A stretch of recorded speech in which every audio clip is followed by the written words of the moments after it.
गाडीवरनं बैल घेऊन आमची जायसाठी मला शाळेची अडचण ॲडमिशनची होती. त्याच्यामुळं इथं प्रयोगशाळेवाली मला त्रास देते की आणि वाटाने गाड्या अडवते. त्याच्यामुळं माझी बैल विकली नाही तर मी माघारी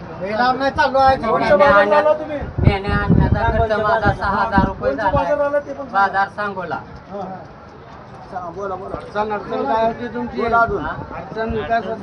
शाळेच्या ॲडमिशनसाठी माझ्या शाळेच्या पोरींच्या फी भरायसाठी मी आणली होती. तरी पण विकली नाही ती आणि प्रयोगशाळेवाल्यांनी ती अडवली. त्याच्यामुळे कुणी घेणार. सरकारी ह्याच्यावर न्यायला त्यांनी करावं, कायदेशीर निर्णय घ्यावा.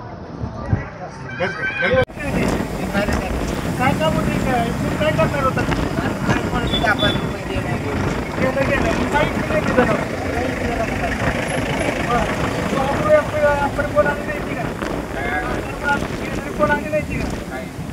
मागितली का? काय मागितली? कुठलं गाव?